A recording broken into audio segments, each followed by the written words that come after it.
नमस्कार, FM news देख रहे हैं आप। आपके साथ मैं हूं हर्ष त्यागी। पाकिस्तान में पिछले 4 साल के सबसे बड़े सियासी हलचल के लिए मंच सज चुका है। आज प्रधानमंत्री इमरान खान को देश के सामने अपनी लोकप्रियता और ताकत को साबित करना है, लेकिन पाकिस्तान का विपक्ष अपने सारे हथियारों को लेकर इमरान के खिलाफ तैयार खड़ा है। इस लिहाज से देखें तो पाकिस्तान की सियासत में आज का दिन अहम रहने वाला है। इमरान खान के खिलाफ पाकिस्तान की नेशनल असेंबली में आज अविश्वास प्रस्ताव पर चर्चा होने वाली है।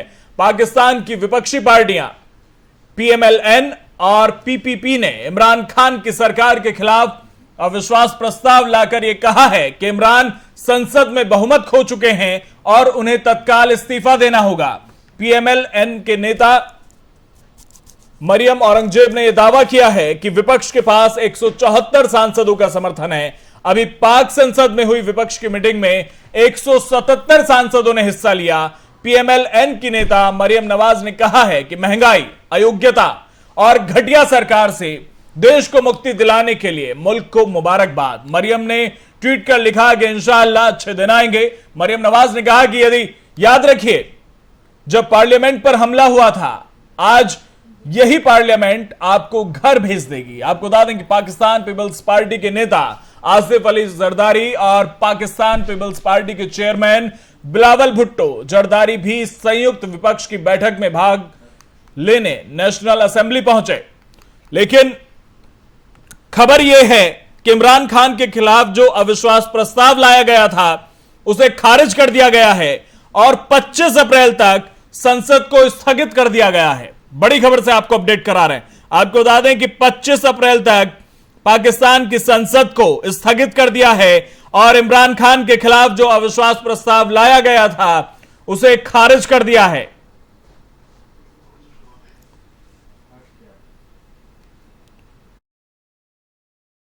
खान के खिलाफ अविश्वास प्रस्ताव जो लाया गया था उसे खारिज कर दिया है और यह कहा गया है कि विदेशी साजिश की जा रही है, इस वजह से इस प्रस्ताव को खारिज किया जा रहा है। और हमारे साथ पाकिस्तान से वरिष्ठ पत्रकार हामिद खान साहब हमारे साथ जुड़ गए हैं। बहुत बहुत स्वागत है आपका एफएम न्यूज में हामिद खान साहब। जी बहुत शुक्रिया। अभी के अगर हालातों की बात करें तो जो अविश्वास प्रस्ताव लाया गया था उसे खारिज कर दिया गया है। पाकिस्तानी संसद को 25 अप्रैल तक के लिए स्थगित कर दिया गया है। अभी क्या कुछ स्थिति है और आगे विपक्ष क्या कुछ कदम उठा सकता है, उस पर अपडेट चाहेंगे आपसे। जी, दो अहम बात यह है कि ये जो इसको जो नो कॉन्फिडेंस मोशन को जो मुस्तरद किया गया है, जो स्पीकर ने रूलिंग दी है, वो के आर्टिकल कॉन्स्टिट्यूशन के आर्टिकल 5 और 5A के तहत है, जिसका मकसद ये है कि every member of the parliament has to be loyal with the country. क्योंकि वो जो लेटर कॉन्स्पिरेसी लेटर आया है वो 7 तारीख का है, जबकि वोट ऑफ नो कॉन्फिडेंस 8 को आई। तो इस हवाले से जो मिनिस्टर ऑफ लॉ है उन्होंने एक पॉइंट उठाया और रूलिंग जो है वो स्पीकर ने उसके हक में दे दी। अब ये है कि जो नजर आ रहा है कि एक अपोजिशन की तरफ से प्रोटेस्ट होगा, सब कुछ होगा, उसके साथ साथ मेरा ख्याल है कि अब अपोजिशन जो है वो कोर्ट में जाएगी, सुप्रीम कोर्ट ऑफ पाकिस्तान का दरवाजा खटखटाएगी कि इसके खिलाफ फैसला लिया जाए। लेकिन पाकिस्तान के कॉन्स्टिट्यूशन के मुताबिक जो कुछ भी नेशनल असेंबली के अंदर है और जो भी स्पीकर तो सुप्रीम कोर्ट चैलेंज नहीं कर सकती और सुप्रीम कोर्ट उसमें इंटरफियर नहीं कर सकती। तो अब देखना पड़ेगा कि आगे चल के सूरत हाल क्या होती है। लेकिन यहाँ पर अब अपोजिशन के लिए एकदम से नई मुश्किल खड़ी हो गई है और अपोजिशन जो है वो पब्लिक प्रोटेस्ट की तरफ भी जा सकती है और नेशनल प्रोटेस्ट की तरफ भी, और सुप्रीम कोर्ट में तो जरूर जाएगी, जो कि अभी तक के हालात नजर आ रहे हैं। जबकि गवर्नमेंट की तरफ से ये होगा कि इस रूलिंग के तहत वो नए जो हैं वो अरेस्ट भी हो सकती हैं, अपोजिशन के कुछ लीडर, और नए मुकदमे भी बन सकते हैं। हामिद खान साहब, क्या इमरान खान को पहले से ही पता था कि ये सब होने वाला है, इसी वजह से वो संसद नहीं पहुंचे?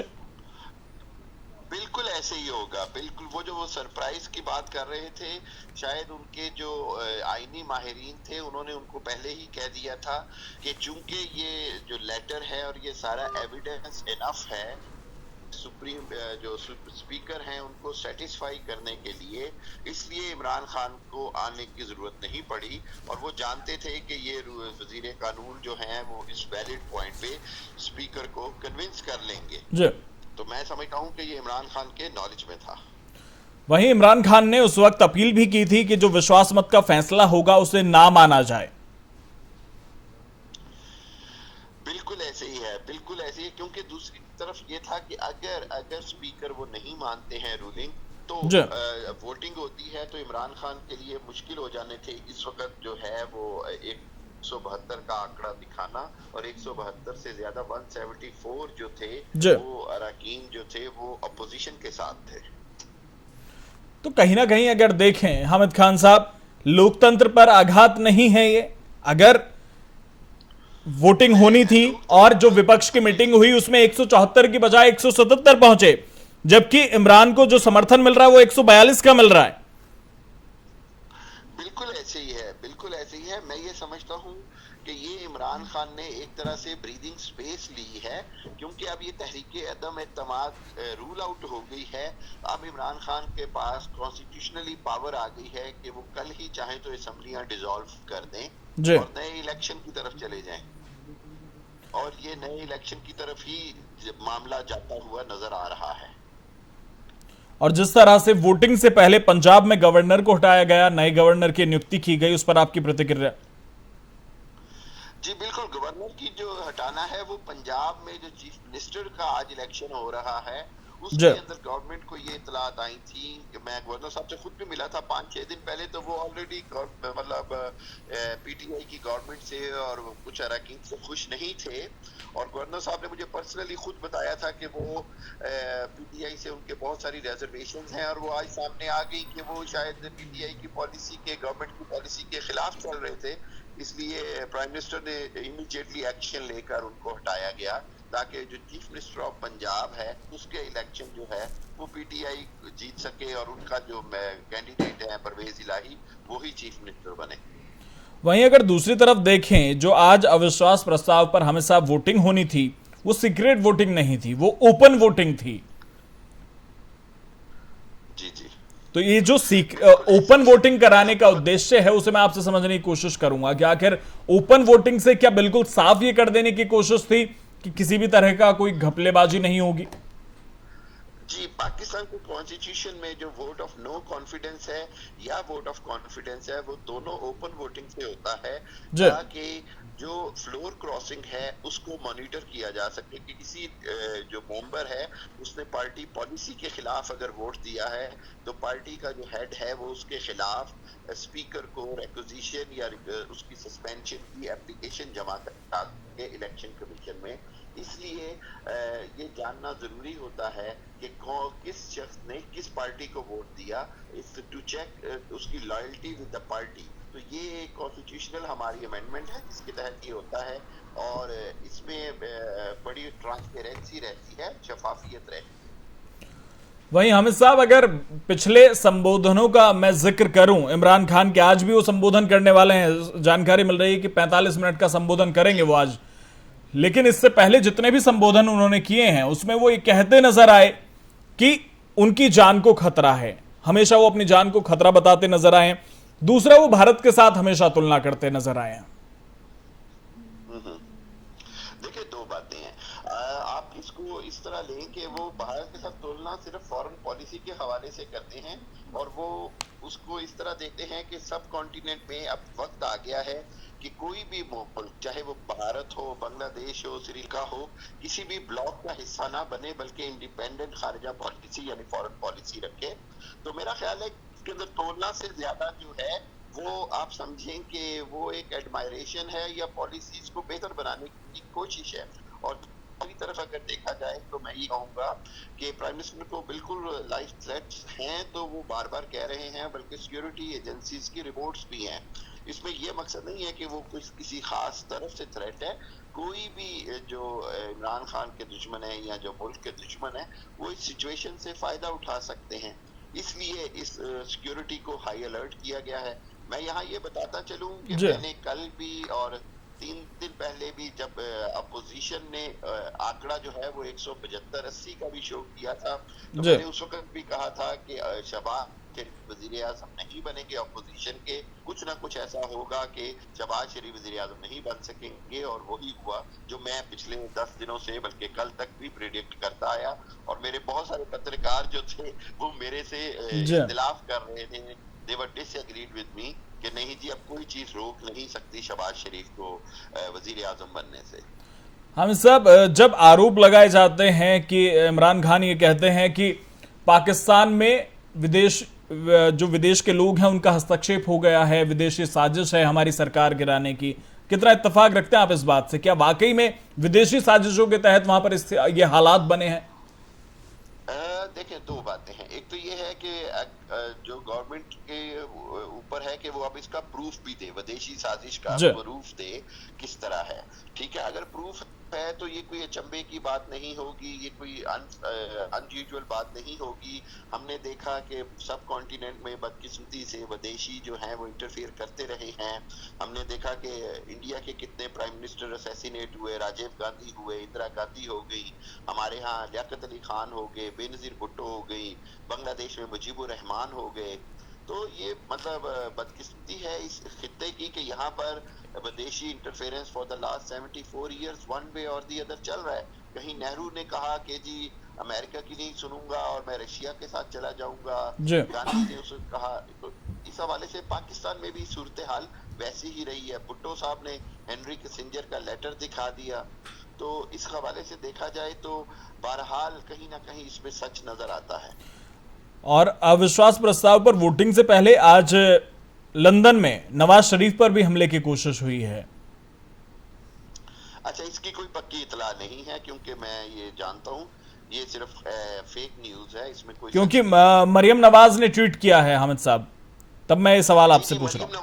मरियम नवाज का ट्वीट जो है वो मैंने देखा है, लेकिन उसके अंदर उसको हमला कहना, मैं समझता हूँ कि ये ब्रिटिश पुलिस जो है वो उसको फौरी तौर पे इन्वेस्टिगेट करेगी और मैं समझता हूँ कि ये बात बड़ी एक चंद घंटों में ही वाजे हो जाए कि क्या हुआ है।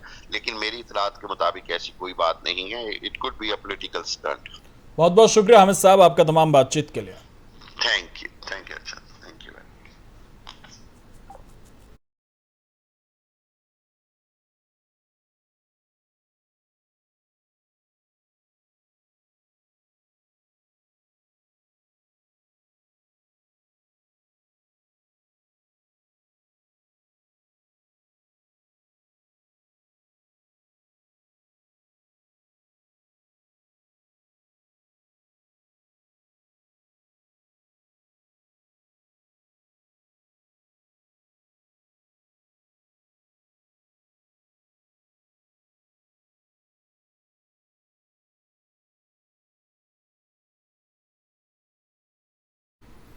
भारत के पड़ोसी मुल्क पाकिस्तान में सियासी संकट चल रहा है तो दूसरे करीब देश श्रीलंका में आर्थिक संकट गहरा गया है। सड़कों पर फूटती लोगों की नाराजगी के मद्देनजर श्रीलंका सरकार ने आपातकाल लगा दिया और इस बीच भारत ने जहां 40,000 मीट्रिक टन डीजल कोलंबो पहुंचाया है, वहीं अतिरिक्त 20,000 टन तेल जल्द उपलब्ध कराने की कवायद शुरू कर दी है। इंडियन ऑयल कॉरपोरेशन को श्रीलंका के लिए भंडार से अतिरिक्त तेल मुहैया कराने के लिए कहा गया है। आईओसी के सहयोग से बनी IOCPCL ने एक दिन पहले की सीलोन इलेक्ट्रिसिटी बोर्ड की 6,000 मीट्रिक टन तेल के साथ टैंकर भेजे थे। श्रीलंका में पेट्रोल डीजल की भीषण किल्लत है, साथ ही तेल की यही किल्लत श्रीलंका के बिजली संकट के लिए भी जिम्मेदार है, क्योंकि इस द्वीप देश में बिजली उत्पादन का 10% उत्पादन तेल से चलने वाले पावर प्लांट से होता है।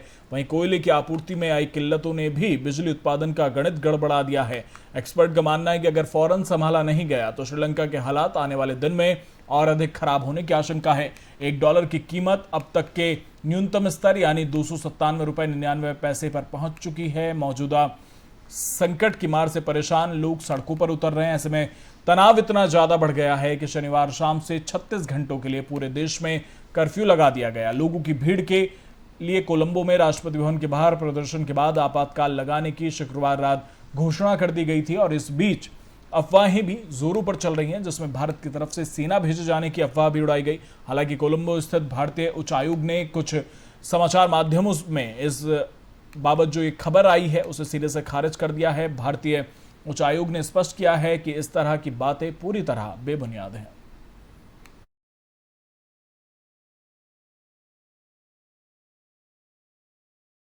श्रीलंका में हालात बेहद खराब होते जा रहे हैं। कर्फ्यू लगाने के बाद अब वहां की सरकार ने सोशल मीडिया प्लेटफॉर्म बैन कर दिया है। श्रीलंका में फेसबुक, ट्विटर, व्हाट्सएप और इंस्टाग्राम समेत सभी social media platform out of service हो गए हैं। शनिवार देर रात से ही कोलंबो सहित कई शहरों में social media platform out of service हो गए हैं। इससे पहले शनिवार को श्रीलंका में कर्फ्यू के लिए आदेश जारी किया गया था। यहां शनिवार शाम 6 बजे से सोमवार सुबह 6 बजे तक सार्वजनिक आवाजाही पर रोक लगाई गई है। कर्फ्यू के दौरान लोगों ने सड़क, पार्क, रेलवे और समुद्र तटों सहित सभी सार्वजनिक स्थानों पर जाने पर रोक लगा दी है। श्रीलंका की आर्थिक बदहाली का अंदाजा इस बात से लगाया जा सकता है कि कोलंबो में 13 घंटे के पावर कट से लोग जूझ रहे हैं। सड़कों पर जनता है और राष्ट्रपति के इस्तीफे की मांग कर रही है। लोगों के पास खाने पीने की चीजें नहीं हैं। लोग हिंसक प्रदर्शन कर रहे हैं। हालात यहां तक बिगड़ गए हैं कि राष्ट्रपति राजपक्षे ने 1 अप्रैल से देश में आपातकाल लागू कर दिया। श्रीलंका के राष्ट्रपति कार्यालय से जारी आदेश में कहा गया है कि देश में कानून व्यवस्था कायम रखने और आवश्यक वस्तुओं की सप्लाई को जारी रखने के लिए ऐसा करना जरूरी हो गया है।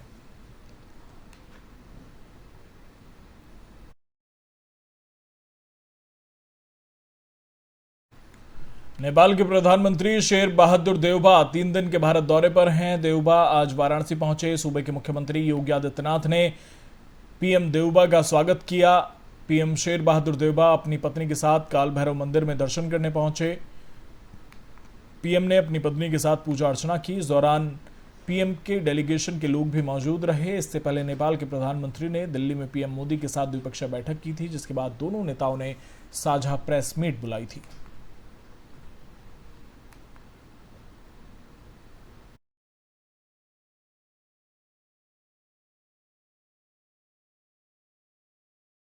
केंद्रीय मंत्री अनुराग ठाकुर ने आम आदमी पार्टी पर बड़ा हमला बोला। अरविंद केजरीवाल और भगवंत मान के गुजरात दौरे को लेकर अनुराग ठाकुर ने कहा कि आपने उत्तर प्रदेश, उत्तराखंड, गोवा में भी चुनाव लड़ा, देख लीजिए उनकी हालत क्या हो गई है। केजरीवाल जी मोदी जी के खिलाफ भी लड़े, क्या हालत हुई आपने देखा ही था।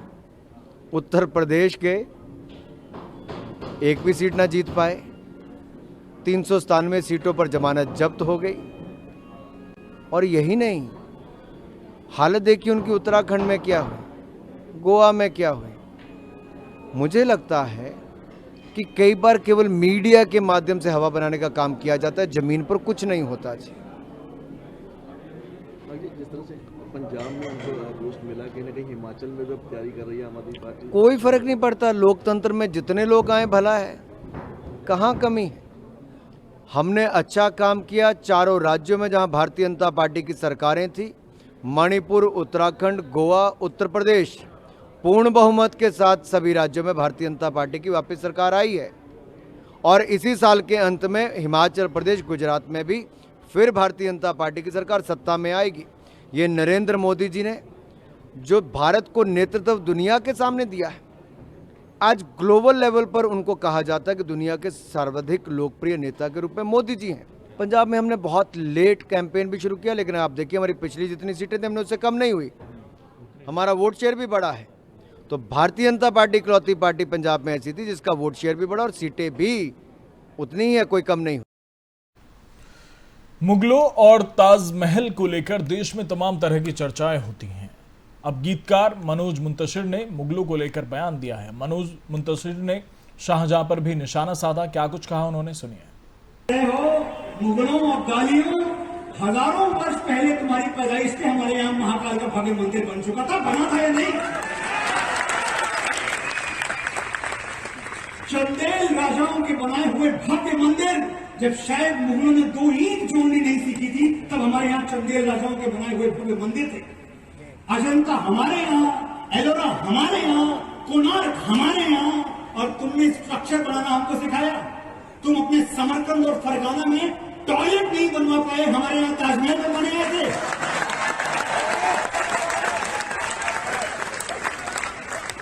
और ये बात सच कह रहा हूं मैं, प्रैक्टिकली रिसर्च के आधार पर बता रहा हूं।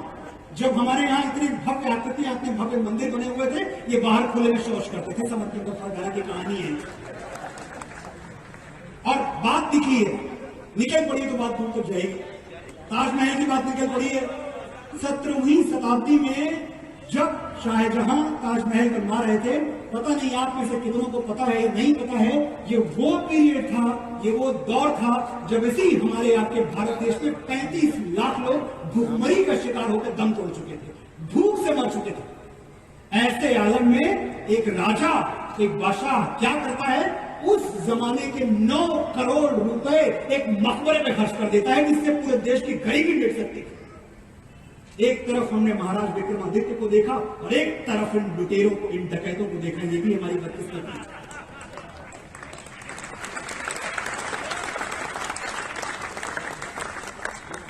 और ताजमहल बनवा दिया, चलो ठीक है भाई, बनवा दिया।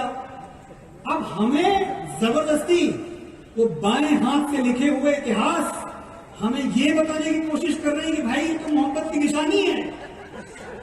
अच्छा, ये मोहब्बत की निशानी है, ये समंदर, ये जमुना का किनारा, ये महल, ये मुनक्कश दरो दीवार, ये मेहराब, ये ताक, एक शहंशाह ने दौलत का सहारा लेकर हम गरीबों की मोहब्बत का उड़ाया है मजाक। ये मोहब्बत की निशानी है। यूपी और बिहार के लोगों के खिलाफ आक्रामक बयानों की वजह से विवादों में रहने वाले महाराष्ट्र नवनिर्माण सेना के प्रमुख राज ठाकरे एक बार फिर सुर्खियों में हैं। दरअसल इस बार उन्होंने महाराष्ट्र सरकार से मांग की है कि सभी मस्जिदों से लाउड स्पीकर हटाए जाएं। साथ ही मस्जिदों के पास हनुमान चालीसा बजाने की चेतावनी उन्होंने दी। अपने कार्यकर्ताओं को संबोधित करते हुए उन्होंने कहा कि मैं किसी की प्रार्थना के खिलाफ नहीं हूं, आप अपने घर पर प्रार्थना कर सकते हैं, लेकिन सरकार को मस्जिदों से लाउड स्पीकर हटाने का निर्णय करना चाहिए। उन्होंने कहा कि मैं अब चेतावनी दे रहा हूं कि फौरन मस्जिदों से लाउड स्पीकर हटा लें, नहीं तो हम मस्जिद के सामने लाउड स्पीकर लगा देंगे और हनुमान चालीसा बजाएंगे। उद्धव ठाकरे ने सरकार से सभी और एमपी विधायकों को दी जाने वाली पेंशन को बंद करने की भी मांग की। उन्होंने कहा कि जो लोग संपन्न हैं उन्हें मकान देने का क्या फायदा, अगर आप मकान देना ही चाहते हैं तो झुग्गी झोपड़ी में रहने वालों को दें। ठाकरे ने प्रधानमंत्री नरेंद्र मोदी से अपील करते हुए कहा कि वो एक बार मुंबई में मुस्लिम बहुल्य इलाकों में स्थित मस्जिदों पर रेड कराकर देखें, उन्हें यहां रहने वाले अधिकतर लोग पाकिस्तानी सपोर्टर मिलेंगे। उन्होंने पीएम मोदी से मदरसों में भी रेड की बात कही।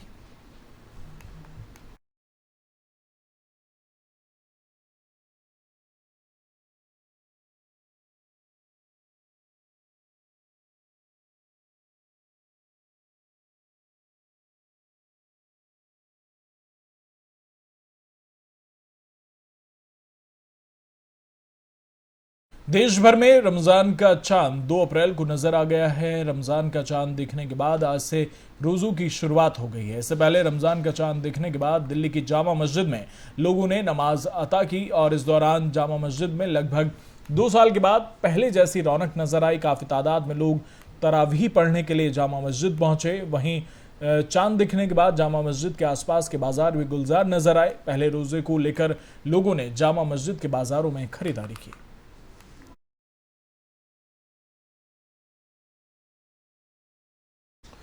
फिलहाल मेरे साथ इतना ही। बने रहिए एफएम न्यूज के साथ। नमस्कार।